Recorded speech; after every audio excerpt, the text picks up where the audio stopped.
Rajasthan institute के online platform पर आपका स्वागत एवं अभिनंदन है। साथियों, आज का हमारा टॉपिक है अभिप्रेरणा। तो आज हम बात करने वाले हैं अभिप्रेरणा के बारे में, जिसे हम इंग्लिश में बोलते हैं मोटिवेशन। तो मोटिवेशन शब्द आप सभी ने सुना होगा, क्योंकि आपको समय समय पर मोटिवेशन की आवश्यकता पड़ती है, तो उसे ही हम अभिप्रेरणा कहते हैं। जब भी आपका उत्साह कम होता है तो आपको मोटिवेशन की आवश्यकता पड़ती है। तो मतलब किसी कार्य को करना है तो किसी कार्य को करने के लिए एक शक्ति चाहिए, एक पावर चाहिए, तो वही अभिप्रेरणा है। तो चलिए इसके बारे में हम बात करने वाले हैं। ये आपका साइकोलॉजी में एक अलग से टॉपिक है, अभिप्रेरणा, जिसे हम मोटिवेशन कहते हैं। तो अभिप्रेरणा एक प्रेरक शक्ति है जो हमें किसी कार्य को करने के लिए मजबूर करती है। इसके लिए जो अंग्रेजी भाषा में उपयोग में लाया जाता है उसे निम्न प्रकार से हम समझ सकते हैं। अंग्रेजी में इसको हम मोटिवेशन कहते हैं, और मोटिवेशन जो शब्द है वो लैटिन भाषा के मोटम शब्द से बना है। लैटिन भाषा के एक शब्द है मोटम, MOTUM। तो ये मोटम शब्द से जो है मोटिवेशन बना है। इस मोटम शब्द का मतलब होता है टू मूव। क्या होता है? टू मूव, मतलब किसी चीज़ की गति देना या फिर उसको धक्का देना, टू मूव। तो मोटम शब्द से बना है, और मोटम का मतलब होता है टू मूव, या गति देना या फिर धक्का देना। तो ये आपको क्या करता है? मोटिवेशन किसी चीज़ के लिए गति देता है, एक तरह से एक धक्का देता है, जिससे आप उस काम को करने के लिए जो है सक्षम हो जाते हो। तो मोटिवेशन का मतलब आप समझ गए होंगे, लैटिन भाषा के एक शब्द से बना है, मोटम से, जिसका शाब्दिक अर्थ होता है गति देना, धक्का देना, अर्थात टू मूव। अब स्किनर क्या कहता है, कुछ मनोवैज्ञानिकों के इसके बारे में क्या विचार रहे हैं, तो सबसे पहले मैं बात करूँगा स्किनर के बारे में। तो स्किनर क्या कहता है कि अभिप्रेरणा जो है अधिगम का सर्वोच्च राजमार्ग या स्वर्ण पथ या हृदय है। मतलब अधिगम का एक बहुत ही सर्वोच्च जो है राजमार्ग है, या फिर एक स्वर्ण पथ है, गोल्डन पाथ, या फिर एक तरह से इसको हृदय कह सकते हैं हम, अधिगम का हृदय भी इसको हम कह सकते हैं। तो स्किनर ने इसको क्या कहा? सर्वोच्च राजमार्ग, स्वर्ण पथ या हृदय कहा। ये परिभाषाएं आपको याद रखनी है, लेकिन परिभाषा आजकल पूछी एक आधी जाती है कोई, वरना परिभाषा ज़्यादा पूछी नहीं जाती है। फिर भी आपको ध्यान रखना है, स्किनर ने इसको क्या कहा? अधिगम का सर्वोच्च राजमार्ग, या फिर स्वर्ण पथ, या फिर हृदय। मैकडूगल क्या कहता है इसके बारे में? विलियम मैकडूगल ने क्या कहा कि अभिप्रेरणा वे शारीरिक एवं मनोदैहिक दशाएं हैं जो हमें किसी कार्य को करने के लिए प्रेरित करती है। मतलब ये फिजिकली और मनोदैहिक का मतलब होता है हमारे शरीर के अंदर होने वाली एक तरह की कंडीशन है जो हमें किसी कार्य को करने के लिए क्या करती है? प्रेरित करती है। तो शारीरिक और मनोदैहिक दशाएं किसने बताया? विलियम मैकडूगल ने। इसके बाद हम बात करते हैं श्रीमती गुडएनफ। ये महिला थी, गुडएनफ। तो इन्होंने क्या कहा अभिप्रेरणा के बारे में, मोटिवेशन के बारे में, कि किसी कार्य को आरंभ करने या फिर उसको जारी रखने, कंटिन्यू रखने, या फिर नियमित बनाने की एक प्रक्रिया, रेगुलरली, तो उसी को हम क्या कहते हैं? अभिप्रेरणा। मतलब कोई कार्य यदि हमको आरंभ करना है तो उसके लिए हमको मोटिवेशन चाहिए। या फिर आप मान लो IAS की तैयारी स्टार्ट करते हो, तो आपके पास मोटिवेशन होगा, तभी आप उसमें जो है आगे बढ़ पाओगे। फिर वो मोटिवेशन आपका जारी रहना चाहिए और लगातार वो बना रहना चाहिए जब तक एग्जाम नहीं हो। तो श्रीमती गुडएनफ ने क्या कहा कि किसी कार्य को आरंभ करने, जारी रखने या फिर नियमित बनाने की एक प्रक्रिया को ही क्या कहा? अभिप्रेरणा कहा। अब देखिए, इसमें गुड नाम आ रहा है। गुड का मतलब होता है अच्छा। अच्छा का मतलब मोटिवेशन आपको जो है बहुत बढ़िया चाहिए, अच्छा चाहिए। क्यों चाहिए? आरंभ करने के लिए, कोई काम को जारी रखने के लिए, और नियमित बनाए रखने के लिए। तो इस प्रकार आप इस परिभाषा को याद रख सकते हो। तो 3 साइंटिस्टों की परिभाषा मैंने बताई है। स्किनर के अनुसार सर्वोच्च राजमार्ग स्वर्ण पथ या हृदय है। मैकडूगल के अनुसार शारीरिक एवं मनोदैहिक दशाएं होती हैं जो कार्य करने के लिए प्रेरित करती हैं। गुडएनफ के अनुसार किसी कार्य को आरंभ करने, जारी रखने और नियमित बनाने की प्रक्रिया क्या है? अभिप्रेरणा होती है। उपरोक्त अवधारणाओं से स्पष्ट होता है कि कोई भी कार्य करने के लिए हमें कुछ बाह्य तथा आंतरिक शक्तियाँ जो है प्रेरित करती हैं, और हम किसी कार्य को कर पाते हैं। ये शक्तियाँ क्या हैं? अभिप्रेरणा। अब आप मान लो कोई कार्य को करते हो, तो उसके लिए आपको बाहर से या फिर अपने अंदर से, शरीर के अंदर से हमें एक जो है प्रेरणा मिलती है। उस प्रेरणा से ही हम किसी कार्य को कर पाते हैं। या तो बाहरी लोग हमको देते हैं वो प्रेरणा, या फिर जो है हम खुद, हमारे खुद के अंदर जो है वो जो है एक तरह से समर्पण लग जाता है उस चीज़ को प्राप्त करने का। तो हम जो है क्या करते हैं? कोई कार्य करते हैं। तो मतलब बाहरी तरह से भी हमको ये प्रेरणा मिल सकती है, या फिर आंतरिक शक्ति है, मतलब शरीर के अंदर खुद अपने आप जो है ऑटोमेटिक हम अपने आप मोटिवेट होने लग जाते हैं। तो बाह्य और आंतरिक शक्तियाँ प्रेरित करती है, वही क्या होती है, अभिप्रेरणा। अब देखिए प्रेरक शब्द बार बार आता है यहाँ पर। प्रेरक का मतलब है क्या? वे कारक जो हमें किसी कार्य को करने के लिए प्रेरित करते हैं उसको हम क्या कहते हैं, प्रेरक। जो हम किसी कार्य को करने के लिए जो कारक हमको प्रेरित करते हैं तो उसे हम क्या कहते हैं, प्रेरक के नाम से जानते हैं। अब प्रेरक दो प्रकार के होते हैं, एक तो होता है आंतरिक प्रेरक और एक होता है बाह्य प्रेरक। आंतरिक प्रेरक क्या होता है, जिससे हम मोटिवेट होते हैं, तो यहाँ पर बात चल रही है प्रेरक की। तो प्रेरक दो प्रकार के, आंतरिक प्रेरक, बाह्य प्रेरक। अब दोनों में मैं आपको अंतर बता देता हूँ, आंतरिक प्रेरक और बाह्य प्रेरक में क्या अंतर है।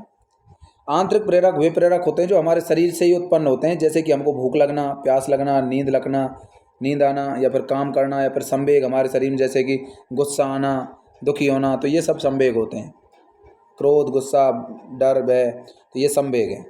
तो भूख, प्यास, नींद, काम संवेग हैं, संवेग आदि जो हैं वो आंतरिक प्रेरक होते हैं। जबकि बाह्य प्रेरक जो है बाह्य वातावरण से प्राप्त मानव निर्मित प्रेरणाएं, जैसे कि पद या फिर कोई प्रतिष्ठा या फिर कोई सजा या फिर कोई पुरस्कार, तो ये हमारे बाह्य प्रेरक होते हैं जो हमको बाह्य वातावरण से प्रेरित होते हैं। जैसे आपने कोई पद की कल्पना करी कि आपको IAS बनना है, तो आप तैयारी करोगे, तो आपको वो पद दे रहा है मोटिवेशन। कोई चीज़ की प्रतिष्ठा आपको मोटिवेशन दे रही है, या फिर आपको सज़ा दे रही है, या फिर आप सज़ा से जो है प्रेरित हो रहे हो कि मान लो आप गलत करोगे तो आपको 10 साल की सज़ा मिलेगी, अच्छा काम करोगे तो आपको जो है पुरस्कार मिलेंगे। तो आप जो है उससे भी बाह्य रूप से प्रेरित होते हो। तो ये बाह्य प्रेरक होते हैं, पद, प्रतिष्ठा, सज़ा और पुरस्कार। अगला है आंतरिक प्रेरक में। इन प्रेरकों से व्यक्ति निश्चित रूप से कार्य करता है, इसलिए सकारात्मक प्रेरक होते हैं, क्योंकि हमारे शरीर के अंदर से जो मोटिवेशन हमको मिलता है वो हमारे लिए पॉजिटिव होता है, हमको सकारात्मक देता है, सकारात्मकता। तो सकारात्मक प्रेरक भी इसको कहते हैं। जबकि बाह्य अभिप्रेरणा या फिर प्रेरक जो होते हैं वो नकारात्मक प्रेरक कहलाते हैं, क्योंकि इनसे हमको क्या मिलती हैं, नकारात्मकताएं मिलती है। ठीक है, तो जो बाह्य प्रेरक होते हैं वो नकारात्मक होते हैं, आपको ध्यान रखना है। जबकि आंतरिक प्रेरक कैसे होते हैं, सकारात्मक होते हैं।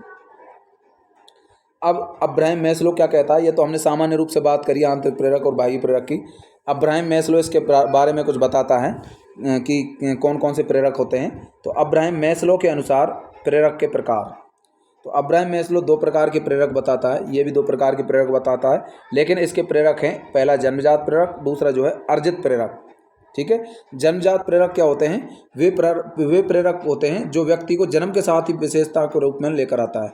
मतलब जैसे भूख, प्यास, नींद, ये सभी जन्म से ही होती है हमको, हम इसको बाह्य वातावरण से प्राप्त नहीं करते हैं। तो भूख हमको ऑटोमेटिक ही लगती है, हमारी जो है जन्म से ही ये चीज़ें हमको जो है मिली हैं। तो वे चीज़ें जो हमको जन्म से मिली हैं तो वो हो गए जन्मजात प्रेरक। भूख, प्यास, नींद, नींद, भूख, प्यास, गुस्सा आना, भय लगना, तो ये हमको जन्म से ही प्राप्त होते हैं। जबकि अर्जित प्रेरक, जिनको हम वातावरण से अर्जित करते हैं, अपने सामाजिक वातावरण के समन्वय से जिनको हम प्राप्त करते हैं, तो उनको हम अर्जित प्रेरक कहते हैं। जैसे हमको सज़ा मिलना, तो ये हमको गवर्नमेंट देती है। प्रतिष्ठा, समाज देता है हमको सम्मान, कोई अच्छा काम करोगे तो प्रतिष्ठा मिलेगी। इनाम भी देता है। पद जो है वो भी हमको बाह्य रूप से मिलता है, तो ये जन्म से थोड़ी मिलता है पद। तो ये हो गए आपके दो प्रकार के प्रेरक अब्राहम मैस्लो के अनुसार। तो आपको ध्यान रखना है, एक तरह से हम जन्मजात प्रेरक को आंतरिक प्रेरक कह सकते हैं, क्योंकि आंतरिक प्रेरक जैसी विशेषताएं इसमें भी, भूख, प्यास, नींद जैसी आदि। अर्जित प्रेरक जैसे सजा, प्रतिष्ठा, इनाम, पद, ये एक तरह से बाह्य प्रेरक की तरह हैं, क्योंकि इनको हम बाह्य वातावरण से अर्जित कर रहे हैं। तो दो प्रकार के प्रेरक मैंने आपको बताया अब्राहम मैस्लो के अनुसार, जन्मजात प्रेरक, दूसरा है अर्जित प्रेरक। अब मैं बात करता हूँ थॉमसन के अनुसार प्रेरक। पहले अब्राहम मैस्लो ने दो प्रकार से बताया प्रेरकों को, जबकि थॉमसन कितने प्रकार के बताता है अभी आपको बता देता हूँ मैं। पहला है यहाँ पर स्वाभाविक प्रेरक। स्वाभाविक प्रेरक वे प्रेरक होते हैं जो व्यक्ति में जो है उसके स्वभाव से ही संबंधित होते हैं, जैसे कि जो एक तरह से पर्सनली होते हैं, व्यक्तिगत होते हैं, जैसे खाना पीना, सोना, मनोरंजन करना, खेलना, हंसना। तो ये एक स्वाभाविक है, हमारे स्वभाव में अपने आप ही है, खाना पीना, सोना, मनोरंजन, खेलना, हंसना। तो ये स्वाभाविक प्रेरक होते हैं थॉमसन के अनुसार। कृत्रिम प्रेरक जो होते हैं वे प्रेरक जो मानव निर्मित होते हैं और सामाजिक व्यवहार से प्रभावित होते हैं, जैसे पद, पुरस्कार, सजा। एक तरह से कृत्रिम प्रेरक या बाह्य प्रेरक की तरह ही होते हैं। ठीक है, तो ये हमको एक तरह से वातावरण से हम इनको अर्जित करते हैं, इस वजह से एक तरह से इनको हम कृत्रिम प्रेरक कहते हैं। तो ये जो है कृत्रिम प्रेरक और स्वाभाविक प्रेरक। तो ये प्रेरकों के नाम ध्यान रखने, कौन कौन ने कैसे प्रकार बताए हैं। तो जो है यहाँ पर मैं बात कर रहा हूँ थॉमसन की, तो उन्होंने स्वाभाविक और कृत्रिम 2 प्रकार बताए प्रेरक के, जबकि अब्राहम मैस्लो ने जन्मजात और अर्जित 2 प्रकार बताए थे। तीसरे साइंटिस्ट की मैं मनोवैज्ञानिक की मैं बात करता हूँ, गैरेट की। तो गैरेट क्या कहता है इसके बारे में? गैरेट कहता है कि प्रेरक जो है एक दैहिक प्रेरक होता है, दूसरा यहाँ पर मनोवैज्ञानिक प्रेरक होता है। दैहिक प्रेरक वो प्रेरक होता है, मतलब सभी संवेग जो दैहिक प्रेरक होते हैं जो हमें शारीरिक रूप से प्रभावित करते हैं, जैसे भय, क्रोध, ये हमारे शरीर से ही उत्पन्न होने वाले प्रेरक हैं। तो इनको हम क्या कह देते हैं? दैहिक प्रेरक हमको इनको कहते हैं, क्योंकि हमारे शरीर को प्रभावित करते हैं। गुस्सा आता है, क्रोध आता है तो हमारा शरीर जो अलग तरह की एक्टिविटी करने लग जाता है, आंखें लाल हो जाती हैं, किसी का चेहरा वैसा उतर जाता है। तो ये दैहिक प्रेरक होते हैं जिससे हमारा शरीर रूप जो है विशेष रूप से प्रभावित होता है। तो गैरेट के अनुसार एक तो हो गया यहाँ पर दैहिक प्रेरक, दूसरा है यहाँ पर मनोवैज्ञानिक प्रेरक। तो मनोवैज्ञानिक प्रेरक वे प्रेरक होते हैं जो हमारी मन स्थिति को प्रभावित करते हैं तथा हमारे कार्य व्यवहार मूल प्रवृत्त्यात्मक होता है। जैसे कि हम पलायन कर जाते हैं, युद्ध का मतलब होता है युद्ध करने की इच्छा। तो युद्ध का मतलब हो गया युद्ध करने की इच्छा, मतलब आप पलायन कर जाते हैं जब आपको डर लगता है किसी चीज़ से, तो आप उस जगह को छोड़कर कहीं और बस जाते हो। युद्धता का मतलब जब आपको क्रोध आता है तो आप एक तरह से युद्ध करने की कोशिश करते हो, लड़ने की कोशिश करते हो। तो ये मनोवैज्ञानिक है, ऑटोमेटिक व्यक्ति के मन स्थिति से ये प्रभावित होते हैं, ये हमारे व्यवहार में ही होते हैं मूल रूप से। तो इनको हम कहते हैं मनोवैज्ञानिक प्रेरक। तीसरा यहाँ पर है सामाजिक प्रेरक। तो वे प्रेरक जो हमारे सामाजिक वातावरण में आदर्श के रूप में होते हैं, जैसे कि प्रेम, दया, करुणा, सहयोग करना किसी की, तो ये समाज से हमको मिलते हैं, जैसे प्रेम, दया, करुणा, सहयोग। तो इनको हम सामाजिक वातावरण में एक तरह से आदर्श के रूप में इनको हम जो है सीखते हैं। तो ये होते हैं हमारे सामाजिक प्रेरक। तो यहाँ पर मैंने आपको 3 जो है मनोवैज्ञानिक बताए हैं जिन्होंने जो है प्रेरकों की बात करी है। पहला था अब्राहम मैस्लो। अब्राहम मैस्लो के अनुसार क्या था प्रेरक? अब्राहम मैस्लो ने बताया यहाँ पर 2 प्रकार के प्रेरक। एक तो उन्होंने जो है यहाँ पर बताया बाह्य प्रेरक, या फिर जिनको हम एक तरह से कह रहे थे बाहरी रूप से जिनको हम प्राप्त कर रहे थे उनको हम कह रहे थे अर्जित प्रेरक। तो एक तो हो गए यहाँ पर जन्मजात और एक अर्जित, ये 2 ध्यान रखने, जन्मजात और अर्जित, ये बताए अब्राहम मैस्लो ने। दूसरी मैं बात करता हूँ, थॉमसन ने जो है स्वाभाविक और कृत्रिम प्रेरक बताए। गैरेट ने 3 प्रकार बताए, दैहिक, मनोवैज्ञानिक और सामाजिक। दैहिक, मनोवैज्ञानिक और सामाजिक, तो ये हो गए गैरेट के प्रकार। अगली मैं यहाँ पर बात कर रहा हूँ अभिप्रेरणा, मोटिवेशन चक्र, मोटिवेशन साइकिल। तो ये अभिप्रेरणा चक्र क्या होता है? देखिए साथियों, मैं आपको बता देता हूँ, आप थ्योरी को पढ़ने के बाद यदि क्वेश्चन प्रैक्टिस नहीं करते हो तो आप, मैं गारंटी लेता हूँ, एग्जाम में क्वेश्चन नहीं कर पाओगे। जब तक आप थ्योरी पढ़ के क्वेश्चनों की प्रैक्टिस नहीं करोगे तब तक आप परफेक्ट नहीं बनोगे। जैसे मैं नोट्स को पढ़ा रहा हूँ तो उसके बाद आप कहीं से भी आपको क्वेश्चन मिल रहे हैं, चाहे यूट्यूब से मिल रहे हों, चाहे आपको किसी गाइड से, या फिर किसी जो है क्वेश्चन पेपर से, या फिर किसी ओल्ड एग्जाम के क्वेश्चन आपको मिल रहे हों, वहाँ से सॉल्व करें, तभी आप जो है एग्जाम में अच्छा कर पाओगे। क्योंकि मैटर तो इसी में से आ जाएगा, लेकिन आप प्रैक्टिस करके नहीं जाओगे तो आप कन्फ्यूज हो जाओगे पेपर में। इस वजह से आपको क्वेश्चनों की प्रैक्टिस करनी ज़रूरी है। तो यहाँ पर मोटिवेशन साइकिल की मैं बात कर रहा हूँ। तो कोई भी अभिप्रेरणा कैसे कार्य करती है इसको समझने के लिए हम हिलगार्ड महोदय के द्वारा जो है 3 चरणों में जो है इसको समझाया गया है। तो हिलगार्ड जो महोदय थे, तो हिलगार्ड महोदय ने जो है यहाँ पर 3 प्रकार से इनको समझाया है। तो ये ध्यान रखना है, ये नाम आपको हिलगार्ड। तो हिलगार्ड एक मनोवैज्ञानिक था, इन्होंने जो है इसको अभिप्रेरणा चक्र को बताया है कि कोई अभिप्रेरणा या मोटिवेशन कैसे कार्य करता है हमारे शरीर में। तो यहाँ पर 3 चीज़ें बताई हैं हिलगार्ड महोदय ने। एक तो यहाँ पर आवश्यकता, दूसरा चालक और तीसरा प्रोत्साहन। आवश्यकता का मतलब नीड, चालक का मतलब ड्राइव, और प्रोत्साहन का मतलब इंसेंटिव। तो यहाँ पर 3 चीज़ें जो होती हैं हमको मोटिवेशन देती हैं, आवश्यकता, चालक और प्रोत्साहन।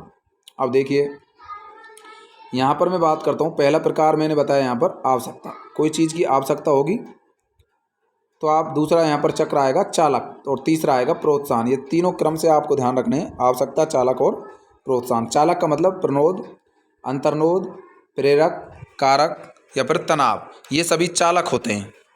नाम ध्यान रखने हैं, प्रणोद, अंतर्नोद, प्रेरक, कारक और तनाव। प्रणोद, अंतर्नोद, प्रेरक, कारक और तनाव। अब इनके बारे में हम जो है विस्तार से जानेंगे ये होते क्या हैं। तो यहाँ पर सबसे पहले मैं बात करता हूँ आवश्यकता, नीड। तो यहाँ पर अभिप्रेरणा चक्र हम पढ़ रहे हैं। तो अभिप्रेरणा चक्र जो है एल्गार्ड महोदय ने 3 तरीके से समझाने की कोशिश करी है। पहले यहाँ पर बात करिए आवश्यकता की, नीड की। तो जब भी किसी प्राणी को कोई कमी होती है या फिर अधिकता महसूस होती है तो यह आवश्यकता कहलाती है। मतलब कोई चीज़ की कमी किसी के पास हो, कोई कमी हो या फिर कोई अधिकता हो तो उसे ही हम आवश्यकता कहते हैं। हमारे शरीर की कोशिकाओं में पानी की कमी हो जाने पर हमारे शरीर को पानी की आवश्यकता महसूस होती है। मतलब जब भी किसी को प्राणी को कोई कमी या अधिकता महसूस होती है तो उसे ही हम आवश्यकता कहते हैं। जैसे हमारे कोशिकाओं में जब पानी की कमी होती है तो हमको प्यास लगती है, ठीक है। तो ये एक तरह से आवश्यकता हो गई। चालक या अंतर्नोद या प्रनोद या तनाव या प्रेरक या कारक क्या होते हैं? चालक की यहाँ पर बात कर रहा हूँ मैं, जिसे हम अंतर्नोद, प्रनोद, तनाव या प्रेरक या कारक के नाम से भी जानते हैं। देखिए, जब प्राणी को किसी प्रकार की आवश्यकता महसूस होती है तो एक तनाव जो है उसे घेर लेता है, जिसे हम चालक कहते हैं। जैसे कि शरीर में पानी की कमी हो जाने पर पानी की आवश्यकता के लिए एक तनाव रूपी प्यास लगने लगती है, जिसे हम चालक कहते हैं। तो भूख, प्यास ये सभी चालक होती हैं, क्योंकि आपको जो है, जैसे मान लो आपने खाना नहीं खाया तो आपके शरीर में एक तरह से बेचैनी सी होगी और भूख लगेगी आपको, तब आप खाना खाओगे, ठीक है। तो पहले आपको क्या होगी, किसी चीज़ की आवश्यकता आएगी, क्योंकि पहले आपको भोजन की आवश्यकता पड़ी, फिर आपने जो है भोजन लिया। तो यहाँ पर समझ गए होंगे। तो चालक क्या होते हैं? भूख, प्यास वगैरह ये चालक होते हैं। इनको अंतर्नोद, प्रनोद या कारक या प्रेरक के नाम से जानते हैं। तनाव भी कह सकते हैं, क्योंकि इनकी वजह से हमारे शरीर में एक तनाव पैदा होता है, जिससे हम कोई चीज़ को ग्रहण करते हैं। तीसरा है यहाँ पर प्रोत्साहन या इंसेंटिव। जब कोई भी प्राणी चालक को समाप्त करने के लिए कोई वस्तु को ले लेता है या क्रिया करता है तो उसको हम क्या कहते हैं? उसको प्रोत्साहन कहते हैं। जैसे कि आपको प्यास लगी और आपने पानी पी लिया, तो पानी पीते आपकी प्यास बुझ जाएगी और चालक समाप्त हो जाएगा। मतलब जैसे ही आपने जो है उस चालक के रेस्पॉन्स में आपने उस चीज़ को ग्रहण कर लिया जो आपको चालक पैदा कर रहा था। जैसे मान लो भूख लगी आपको, तो आप खाना खा लिया, तो आपको चालक जो था, भूख जो था, वो शांत हो गया। तो भूख, प्यास वगैरह जो थे वो चालक थे, और उस चालक को समाप्त करना है तो आपको प्रोत्साहन लेना जरूरी है। प्रोत्साहन का मतलब आपने जैसे भोजन लिया, ये प्रोत्साहन हो गया, पानी पिया, ये प्रोत्साहन हो गया, ठीक है। तो आप समझ गए होंगे प्रोत्साहन का मतलब क्या होता है, क्योंकि प्रोत्साहन लेने पर ही चालक का समाप्त हो जाना आवश्यकता पूर्ति को दर्शाता है। यही अभिप्रेरणा चक्र है। जैसे ही आप प्रोत्साहन ले लेते हो तो आपका चालक समाप्त हो जाता है और आवश्यकता की पूर्ति हो जाती है। इसी को हम अभिप्रेरणा चक्र यहाँ पर कह देते हैं। तो यहाँ पर मैं बात करता हूँ मोटिव। मोटिव का मतलब होता है यहाँ पर एक तरह से प्रेरक। तो प्रेरणा या प्रेरक भी इसको हम कह देते हैं, मोटिव को। तो मोटिव जो होता है, need plus drive plus incentive, इन तीनों का योग होता है। कैसे? कि मोटिव का मतलब होता है यहाँ पर प्रेरक। तो प्रेरक जो है नीड का मतलब आवश्यकता, कोई चीज़ की आपके शरीर में आवश्यकता हुई। ड्राइव का मतलब चालक। तो कोई चीज़ की आवश्यकता होने पर आपके शरीर में क्या होगा, एक तनाव बनेगा, मतलब एक चालक पैदा होगा, भूख, प्यास वगैरह। उसके बाद आपको इंसेंटिव लेना ज़रूरी है। इंसेंटिव आप ले लेते हो तो उसके बाद जो है आपका मोटिवेट जो है वो पूरा हो जाता है, ठीक है। तो यहाँ पर मोटिव जो होता है किसके बराबर होता है? Need plus drive plus incentive. तो यहाँ पर समझ में आ गया होगा आपको।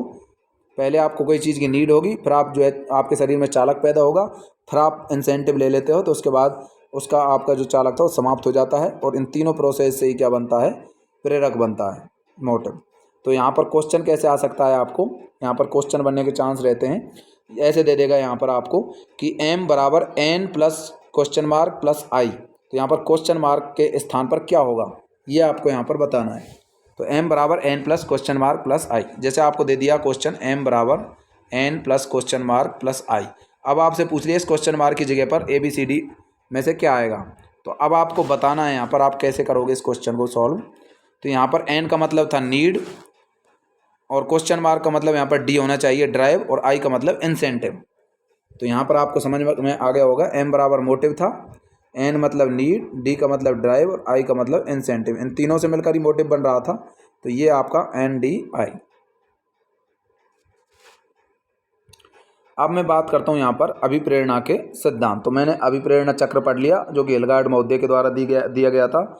अभिप्रेरणा चक्र जिसमें 3 बातें बताई गई थी, आवश्यकता या नीड, दूसरा चालक या ड्राइव, और तीसरा था यहाँ पर आपका चालक समाप्त हो रहा था किससे? इंसेंटिव से। तो तीसरा हो गया इंसेंटिव। तो अभिप्रेरणा चक्र जो था उसके 3 जो है यहाँ पर सोपान बताए गए थे, चरण बताए गए थे। अब यहाँ पर मैं बात करता हूँ अभिप्रेरणा के मोटिवेशन के कौन कौन से थ्योरी हैं, सिद्धांत हैं। तो पहले यहाँ पर बात करता हूँ मैं उद्दीपन अनुक्रिया सिद्धांत। उद्दीपन अनुक्रिया सिद्धांत, जिसे हम SR थ्योरी कह देते हैं। S का मतलब स्टिमुलस, R का मतलब रेस्पॉन्स या अनुक्रिया। S का मतलब स्टिमुलस या उद्दीपन, R का मतलब रेस्पॉन्स या फिर अनुक्रिया। तो इसको हम कहते हैं SR थ्योरी, मतलब इसको स्किनर के द्वारा दिया गया था। स्किनर के अनुसार कोई भी अभिप्रेरणा किसी उद्दीपक के द्वारा आने वाले प्रभाव, जो कि उद्दीपन कहलाता है, के कारण प्राणी में होने वाली अनुक्रिया है। तो आपके शरीर में एक उद्दीपक पैदा होगा, उस उद्दीपक के प्रभाव से ही आप जो है कोई चीज़, कोई अनुक्रिया करते हो, तो इस वजह से इसको उद्दीपन अनुक्रिया कहते हैं। जैसे आपको भूख लगी और आपने अनुक्रिया के रूप में एक तरह से पानी ग्रहण किया, भोजन ग्रहण किया। भूख लगेगी तो आप भोजन ग्रहण करोगे, प्यास लगेगी तो आप पानी ग्रहण करोगे, तो भोजन उद्दीपन हो गया। और जो आपको यहाँ पर मैं बता देता हूँ, अनुक्रिया आपने भूख जो है आपकी जो है क्या है, यहाँ पर उद्दीपन है, और अनुक्रिया क्या हुई, उसके बदले में आपने भोजन ग्रहण किया। जैसे प्यास आपका उद्दीपन हो गया और आपने पानी पी लिया, वो अनुक्रिया हो गया। तो इस प्रकार जो है आपको मोटिवेशन मिलता है, उद्दीपन अनुक्रिया सिद्धांत, जो कि स्किनर ने दिया। दूसरे यहाँ पर चालक का सिद्धांत बताया गया। पहला क्या था, पहला सिद्धांत क्या बताया गया था, अभी मैंने आपको बताया उद्दीपन अनुक्रिया सिद्धांत। दूसरा यहाँ पर चालक का सिद्धांत, जो कि CL हल के द्वारा दिया गया। C का मतलब होता है क्लार्क, L का मतलब लियोनार्ड, और ये होता है हल। तो यहाँ पर जो है CL हल के द्वारा ये सिद्धांत जो है प्रतिपादित किया गया। तो यहाँ पर इसको कहते हैं, इसका पूरा नाम है क्लार्क लियोनार्ड हल। तो चालक का सिद्धांत क्या कहता है कि किसी भी अभिप्रेरणा के लिए चालक महत्वपूर्ण होता है, और चालक जितना तीव्र होगा, अभिप्रेरणा उतनी ही अधिक कार्य करती है। जैसे भूख रूपी चालक आपके शरीर में पैदा होने पर व्यक्ति भोजन करने का प्रयास करता है। जैसे आपको तेज भूख लगी तो आप चाहोगे जल्दी से मेरे को भोजन मिल जाए, मतलब जितना ज़्यादा चालक तीव्र होगा उतनी ज़्यादा आप अभिप्रेरणा करोगे, मतलब आपको मोटिवेशन मिलेगा उस चीज़ को प्राप्त करने के लिए। तो चालक का सिद्धांत किसने दिया, CL हल के द्वारा दिया गया। मतलब जितना ज़्यादा चालक पैदा होगा उतनी ही जल्दी आप कोई चीज़ उसकी जो है अभिप्रेरणा आपके शरीर में पैदा होगी। तो यह चालक का सिद्धांत हल के द्वारा दिया गया। तीसरा सिद्धांत है आपका प्रोत्साहन का सिद्धांत, जो कि बॉल्स और कॉफमैन के द्वारा दिया गया। तो बॉल्स और कॉफमैन ने कौन सा सिद्धांत दिया, प्रोत्साहन का सिद्धांत। तो प्रोत्साहन का सिद्धांत जो है बॉल्स और कॉफमैन, इन दोनों ने दिया। बॉल्स और कॉफमैन ने प्रोत्साहन का सिद्धांत दिया। अब देखिए, प्रोत्साहन के रूप में कोई भी वस्तु या क्रिया व्यक्ति को सुनिश्चित रूप से कार्य करने के लिए प्रेरित करती है। जैसे एक व्यक्ति नौकरी इसलिए करना चाहता है कि नौकरी करने से उसको वेतन या पगार के रूप में प्रोत्साहन मिलता है। तो आप नौकरी क्यों करना चाहोगे, क्योंकि आपको पैसे मिलते हैं। पैसे क्या हो गया, यहाँ प्रोत्साहन हो गया, इंसेंटिव। तो यहाँ पर प्रोत्साहन के सिद्धांत इसी वजह से कहते हैं, कोई भी कार्य आप तब करते हो जब आपको प्रोत्साहन मिलता है। तो आप समझ गए होंगे। तो प्रोत्साहन एक तरह से यहाँ आपको अभिप्रेरणा के रूप में मिल रहा है। तो बॉल्स और कॉफमैन ने प्रोत्साहन का सिद्धांत दिया। तो साथियों में बता देता हूँ आपको, यहाँ पर मनोवैज्ञानिकों के नाम ध्यान रखने, कौन सा सिद्धांत किसने दिया, जबकि परिभाषा तो आप नाम से भी पता चला सकते हो। जैसे प्रोत्साहन का सिद्धांत है तो इससे प्रोत्साहन मिल रहा होगा, चालक का सिद्धांत था तो चालक हो रहा होगा शरीर में पैदा। तो इस प्रकार परिभाषा को तो आप पता लगा सकते हो, लेकिन मनोवैज्ञानिकों के नाम आपको याद होने चाहिए। जैसे कि चालक का सिद्धांत CL हल ने दिया, और यहाँ पर मैंने आपको बताया उद्दीपन अनुक्रिया का सिद्धांत स्किनर ने दिया। प्रोत्साहन का सिद्धांत बॉल्स और कॉफमैन ने दिया। मनोविश्लेषण का सिद्धांत जो है ये दिया गया सिगमंड फ्राइड के द्वारा। तो साथियों मैं बता देता हूँ, ये क्वेश्चन काफ़ी बार रिपीट हो चुका है। मनोविश्लेषण का सिद्धांत जो है किसके द्वारा दिया गया, सिगमंड फ्राइड के द्वारा दिया गया। सिगमंड फ्राइड ने कौन सा सिद्धांत दिया, मनोविश्लेषण सिद्धांत सिगमंड फ्राइड के द्वारा दिया गया। फ्राइड के अनुसार निम्न प्रकार की दो प्रवृत्तियां पाई जाती हैं जो हमें किसी कार्य को करने के लिए प्रेरित करती हैं। कौन कौन सी दो प्रकार की प्रवृत्तियां हैं जो हमको कार्य करने को प्रेरित करती हैं, जैसे कि इरोज और थैनेटोस। ये दो चीज़ें हमको जो है कोई कार्य करने के लिए प्रेरित करती हैं। इरोज का मतलब होता है जन्म से संबंधित या फिर निर्माणात्मक प्रवृत्तियाँ। मतलब इरोज का मतलब होता है कोई चीज़ हम बनाने की कोशिश करते हैं, निर्माण करने की कोशिश करते हैं, तो उसको हम कहते हैं ईरोज। जैसे मान लो आप मकान बना रहे हो तो इसको हम ईरोज के अंदर मानेंगे, ठीक है। या फिर जन्म से संबंधित कोई चीज़ जन्म से रिलेटेड हो तो उसको भी हम ईरोज में रखते हैं। थैनेटोस का मतलब मृत्यु से संबंधित कोई चीज़ की डेथ हो रही है तो उसको हम थैनेटोस में रखेंगे। या फिर कोई विनाशकारी चीज़ें हैं, भूकंप आना, बाढ़ आना, तो ये सभी थैनेटोस के अंदर आ जाती हैं। तो विध्वंसकारी चीज़ें जो आती हैं, जो विध्वंस लाती हैं मतलब विनाश लाती हैं, तो वो आती हैं थैनेटोस के अंदर। तो ये दोस्तों कई बार ये क्वेश्चंस पूछे गए हैं कि इरोज का मतलब क्या होता है। निर्माणकारी मतलब कोई चीज़ का निर्माण कर रहे हो। जैसे आप मान लो कोई चीज़ बना रहे हो, अब कोई चीज़ नई चीज़ बना रहे हो आप, जैसे मान लो आपने जो है कोई चीज़ का आविष्कार किया, पतंग बनाई, तो ये भी निर्माणकारी होगी। निर्माण किया किसी चीज़ का तो ये ईरोज के अंदर आएगी। या फिर आपने कोई चीज़ तोड़ दी, पेन तोड़ दिया, विनाश कर दिया, टीवी फोड़ दी, कूलर फोड़ दिया, तोड़ दिया, कुछ भी किया आपने, तो वो आएगा थैनेटोस के अंदर। तो विध्वंसकारी चीज़ें जो होंगी, जो मृत्यु से रिलेटेड होंगी, तो आपने कोई जीव हत्या करी तो वो मृत्यु से रिलेटेड है, तो थैनेटोस के अंदर आती है। तो ये आपको ध्यान रखना है। ईरोज निर्माणकारी, जन्म से संबंधित, थैनेटोस जो है विध्वंसकारी या मृत्यु से संबंधित होती हैं। तो मनोविश्लेषण सिद्धांत सिगमंड फ्राइड के द्वारा दिया गया। पांचवा यहाँ पर सिद्धांत है, वो मैं बता देता हूँ, उपलब्धि अभिप्रेरणा का सिद्धांत। तो उपलब्धि अभिप्रेरणा का जो सिद्धांत है डेविड सी मैकलिएंड के द्वारा तथा एटकिंसन के द्वारा ये दिया गया। तो डेविड सी मैकलिएंड और एटकिंसन, मैकलिएंड और एटकिंसन ने उपलब्धि अभिप्रेरणा का सिद्धांत दिया।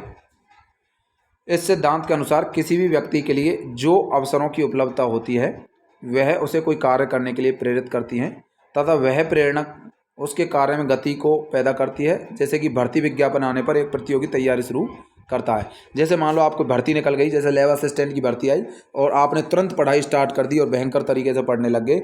मतलब कोई चीज़ आपको मिल रही है, कैसे, कोई चीज़ की जो है आपको उपलब्धता है, कोई चीज़ की ज़रूरत है, तो आप उसके लिए एक तरह से जो है उस कार्य को करने के लिए प्रेरित होगे।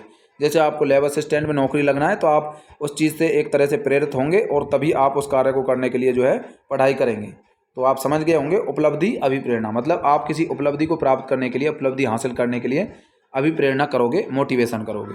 तो ये हो गया उपलब्धि अभिप्रेरणा का सिद्धांत, जो कि डेविड सी मैकलिएंड और एटकिंसन के द्वारा दिया गया। उपलब्धि अभिप्रेरणा का सिद्धांत किसने दिया? David Lee McClelland. अब देखिए यहाँ पर डेविड सी मैकलिएंड और एटकिंसन। नेक्स्ट सिद्धांत है यहाँ पर आवश्यकता पदानुक्रम का सिद्धांत। अब्राहम मैस्लो के द्वारा जो है ये सिद्धांत दिया गया, आवश्यकता पदानुक्रम का सिद्धांत। ये क्या होता है वो आपको मैं समझा देता हूँ। आवश्यकता पदानुक्रम का सिद्धांत देखिए, मैस्लो ने आत्मसिद्धि प्रत्यय का अध्ययन किया। प्रत्यय का मतलब विचार। आत्मसिद्धि प्रत्यय का अध्ययन किया और यह स्पष्ट किया कि वह आत्मसिद्धि मतलब एक तरह से पूर्ण रूप से संतोष की प्राप्ति के लिए कुछ आवश्यकताओं की पूर्ति करता हुआ अंतिम रूप से आत्मसिद्धि की प्राप्ति करता है। मैस्लो इन आवश्यकताओं को एक निश्चित पदानुक्रम में जो है व्यवस्थित करते हुए एक मॉडल पिरामिड के रूप में प्रस्तुत करता है। तो यहाँ पर मैं आपको समझा देता हूँ पहले ये है क्या, आवश्यकता पदानुक्रम का सिद्धांत, जो कि किसने दिया था? ये दिया अब्राहम मैस्लो ने, आवश्यकता पदानुक्रम का सिद्धांत। यहाँ पर क्या कहता है मैस्लो कि सबसे पहले आपको आपके शरीर को कुछ चीज़ की आवश्यकता होगी। सबसे पहले आप चाहेंगे रोटी कपड़ा मकान आपको प्राप्त हो, क्योंकि ये आपकी मूलभूत आवश्यकताएं, प्राथमिक आवश्यकताएं। देखिए, जब आपको रोटी कपड़ा मकान मिल जाएंगे तो उसके बाद आप चाहेंगे कि आपकी जो है सुरक्षा करे, कोई आपके पास गार्ड हों जो आपकी सुरक्षा करें। तो पहले आपने सामान्य आवश्यकताओं की पूर्ति करी, दैहिक आवश्यकताओं की, उसके पश्चात आप सुरक्षा करने की भी जो है कोशिश करने लग गए, अब हमारी कोई सुरक्षा के लिए आ जाए। फिर आप चाहोगे कि आपको एक तरह से फैमिली मिले, अच्छी फैमिली हो आपकी, भरा पूरा आपका परिवार हो।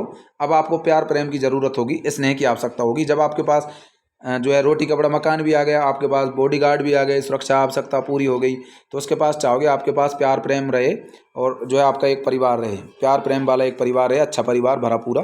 तो आपको स्नेह की आवश्यकता होगी। उसके बाद आप चाहेंगे, स्नेह आपको मिल जाएगा तो उसके बाद आप चाहेंगे कि समाज में आपके पास कोई एक अच्छी पद हो, आपको लोग सम्मान दें, तो आपको एक सम्मान की आवश्यकता होगी। जब आपको स्नेह भी मिलने लग जाएगा परिवार से, तो आप चाहेंगे उसके बाद आप समाज में सम्मानित हों, आपके पास एक पद प्रतिष्ठा हो। उसके बाद आप चाहेंगे जब आपको सम्मान मिल जाएगा तो आपको पूरी तरह से संतोष हो जाएगा और आप पूर्ण संतोष को प्राप्त कर लेंगे। तो पूर्ण संतोष का मतलब होता है आत्मसिद्धि। तो आप चाहेंगे कि अब मुझे आत्मसिद्धि मिल गई, पूर्ण रूप से संतोष हो गया, मतलब अब उसको कोई चीज़ की आवश्यकता नहीं है। इसको कहते हैं हम उच्चतर आवश्यकता। माध्यमिक आवश्यकताओं में था स्नेह और सम्मान।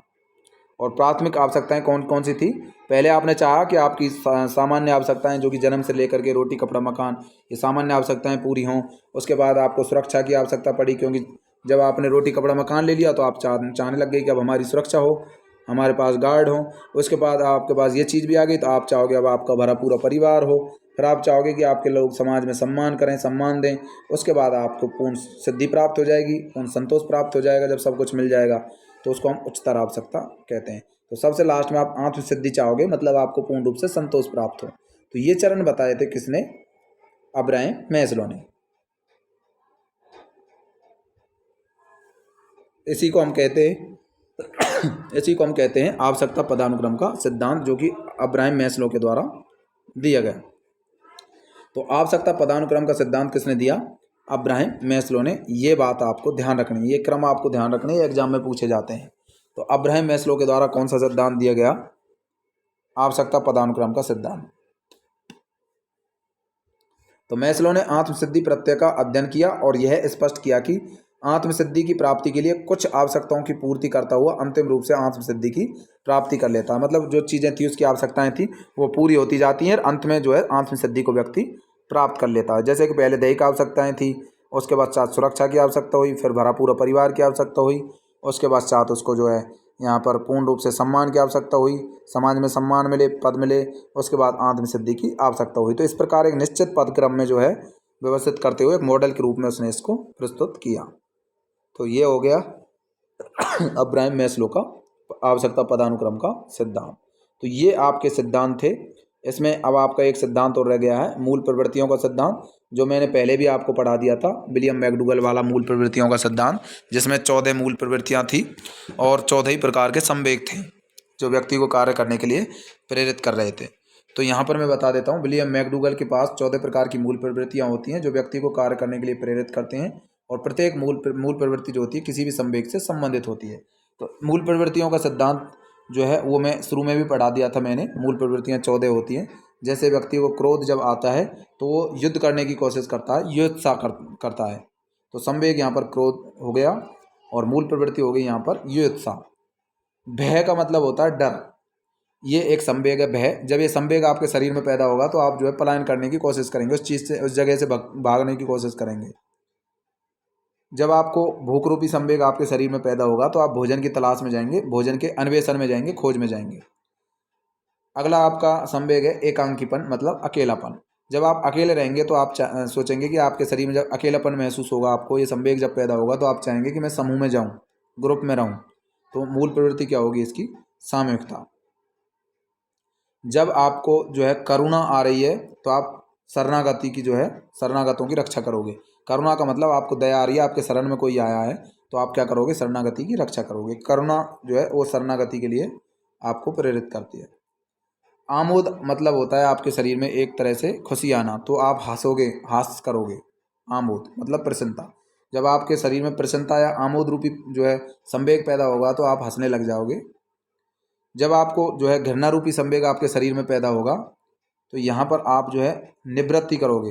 घृणा से आप निवृत्ति का मतलब दूर जाने की कोशिश करोगे। घृणा होगी किसी चीज़ से तो उससे निवृत्ति करोगे, मतलब आपके शरीर में जब घृणा रूपी संवेग होगा तो उसके जवाब में मूल प्रवृत्ति क्या होगी? निवृत्ति, मतलब उस चीज़ से दूर हटने की कोशिश करोगे। कामुकता का मतलब होता है एक तरह से आपके जो है सेक्स करने की प्रवृत्ति का जागना शरीर में, तो आप क्या करोगे? सेक्स करने की कोशिश करोगे, मतलब काम वृत्ति की कोशिश करोगे। कामुकता आएगी तो आप क्या करने की कोशिश करोगे? काम वृत्ति। तो यहाँ पर नमी जो आपकी संवेग है कृति भाव, आपके शरीर में जब कृति भाव आएगा, रचनात्मकता जब आएगी, मतलब कृति भाव जब पैदा होगा तो आप किसी चीज़ की रचना करोगे। कृति का मतलब होता है कोई चीज़ आप लिखने की कोशिश कब करते हो? जब आपके जो है कृति भाव पैदा होगा तो आप रचनात्मकता करोगे। आत्महीनता का मतलब होता है एक तरह से आपके शरीर में बिल्कुल भी कोई दया नहीं होना, तो आपके शरीर में दैन्यता पैदा होगी। जब आप आत्महीन हो जाओगे तो आपको दैन्यता पैदा हो जाएगी। मूल प्रवृत्ति दैन्य आएगी, दैन्यता। आत्म अभिमान, जब आप खुद का के लिए जो है अभिमान करोगे तो आपके शरीर में गौरव पैदा होगा। ठीक है, आत्म अभिमान से क्या आता है? आत्म अभिमान यहाँ पर संवेग है और गौरव क्या है? यहाँ मूल प्रवृत्ति। वात्सल्य कब आता है? जब आपको पुत्र की इच्छा होती है। जब आप चाहते हो कि आपको बेटा पैदा हो तो आपका माता पिता जो है एक तरह से वात्सल्य भाव पैदा करते हैं। तो वात्सल्य जो है संवेग हो गया और पुत्र इच्छा क्या हो गई? मूल प्रवृत्ति।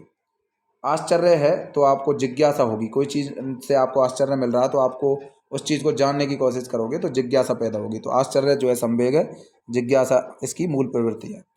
स्वामित्व, जब आप किसी चीज़ का स्वामी बन जाते हो, आपके हाथ में कोई बड़ा पद आ जाता है तो आप संग्रह करने की कोशिश करते हो, पैसा जो है इकट्ठा करने की कोशिश करते हो। तो स्वामित्व आता है तो आप संग्रह की कोशिश करते हो। जैसे पहले राजा महाराजा जो होते थे वो धन इकट्ठा करते थे, अपने खजाने रखते थे। तो स्वामित्व का भाव जो मतलब स्वामित्व रूपी संवेग जब पैदा होता है तो संग्रहता आती है। तो साथियों, ये आपका अभिप्रेरणा टॉपिक जो है पूर्ण रूप से कंप्लीट हो चुका है। आप इसके क्वेश्चनों की प्रैक्टिस जरूर करें। ये एक तरह से 1-2 क्वेश्चन ये लेके जाएगा, 100% 2 क्वेश्चन तक इसमें से आ सकते हैं। तो यहाँ पर मैंने आपको कई सिद्धांत बताए, उनके आपको नाम बता देता हूँ दोबारा से। उद्दीपन अनुक्रिया सिद्धांत स्किनर के द्वारा दिया गया, जब आपके शरीर में कोई उद्दीपन आएगा तो आप उसके प्रति अनुक्रिया करोगे। दूसरा सिद्धांत था चालक का सिद्धांत, जो कि CL हल के द्वारा दिया गया। मतलब जब आपके शरीर में कोई चालक पैदा होगा, जैसे भूख प्यास, तो आप भोजन प्राप्त करने की कोशिश करोगे। जितना चालक तेज होगा तो उतना ही जो है आपको अभिप्रेरणा उतनी अधिक कार्य करेगी। तो चालक का सिद्धांत CL हल के द्वारा दिया गया। अगला है प्रोत्साहन का सिद्धांत, जो कि बॉल्स और कॉफमैन के द्वारा दिया गया। मतलब आप उसी काम को करोगे जिससे आपको क्या मिलता है, प्रोत्साहन मिलता है। जैसे नौकरी करनी है आपको, तो वो नौकरी जो है उससे जो पैसा मिलता है वो आपको प्रोत्साहन की तरह काम करता है। तो वॉल्स और कॉफमैन के द्वारा ये सिद्धांत प्रोत्साहन का सिद्धांत दिया गया। मनोविश्लेषण का सिद्धांत सिगमंड फ्राइड के द्वारा दिया गया। इसने 2 प्रवृत्तियों के बारे में बताया, इरोज और थैनेटोस। इरोज का मतलब होता है जन्म से संबंधित या फिर निर्माणकारी प्रवृत्ति, कोई चीज़ का निर्माण करने की प्रवृत्ति। थैनेटोस का मतलब मृत्यु से संबंधित या किसी चीज़ का विनाश करने की प्रवृत्ति। इरोज और थैनेटोस। 5वां सिद्धांत मैंने बताया यहाँ पर, ये मनोविश्लेषण सिद्धांत ध्यान रखना, सिगमंड फ्राइड क्वेश्चन आ चुका है कई बार। इरोज और थैनेटोस का मतलब भी पूछा गया है, क्या क्या होता है, या फिर आपको एग्जाम्पल दे के पूछ सकता है बाढ़ का आना किस में आएगा, इरोज या थैनेटोस में। तो बाढ़ क्या होता है, विध्वंसकारी, तो विध्वंसकारी किस में आता है, थैनेटोस में। अगला सिद्धांत है उपलब्धि अभिप्रेरणा का सिद्धांत, जो कि डेविड सी मैकलियंड तथा एटकिंसन के द्वारा दिया गया। तो उपलब्धि अभिप्रेरणा का सिद्धांत किसने दिया, डेविड सी मैकलियंड ने तथा एटकिंसन के द्वारा। उपलब्धि मतलब, उपलब्धि का मतलब होता है एक तरह से आपके पास जैसे कोई उपलब्धि आपको प्राप्त होती है, जैसे मतलब भर्ती का विज्ञापन आता है तो आप प्रतियोगी परीक्षाओं की तैयारी शुरू कर देते हो। तो आपको कोई उपलब्धि प्राप्त करनी है, आपके पास जैसे ही अवसर आते हैं तो आप जो है उसको पूरा करने के लिए कोशिश करने लग जाते हो। इसको कहते हैं उपलब्धि अभिप्रेरणा। जब आपको कोई उपलब्धि चाहिए तो आप अभिप्रेरणा करोगे, तो इसी को हम कहते हैं उपलब्धि अभिप्रेरणा का सिद्धांत। इसको डेविड सी मैकलियंड तथा एटकिंसन के द्वारा दिया गया। आवश्यकता पदानुक्रम का जो सिद्धांत है वो अब्राहम मैस्लो ने दिया। देखिए, इसने 3 चीज़ें बताई, यहाँ 3-4 चीज़ें बताई। अब्राहम मैस्लो ने क्या बताया कि आपको सबसे पहले दैहिक आवश्यकताएं चाहिए, और उसके बाद आपको सुरक्षा आवश्यकताएं चाहिए, फिर आपको स्नेह चाहिए, फिर सम्मान की आवश्यकता होती है, फिर लास्ट में आत्मसिद्धि, जो कि आपकी सबसे उच्चतर आवश्यकता होती है, पूर्ण रूप से संतोष। सबसे पहले आपको रोटी कपड़ा मकान चाहिए, दैहिक आवश्यकताएं। उसके बाद आपको सुरक्षा चाहिए, तो ये दोनों प्राथमिक आवश्यकताएं होती हैं आपकी। जब आपकी सुरक्षा भी होने लग जाएगी तो आपको स्नेह चाहिए, पूरा परिवार चाहिए।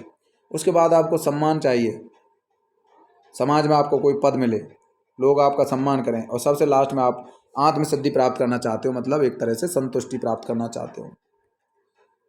7वां सिद्धांत था मूल प्रवृत्तियों का सिद्धांत, जो कि विलियम मैकडूगल के द्वारा। तो में ध्यान रखना, मूल प्रवृत्ति मैकडूगल।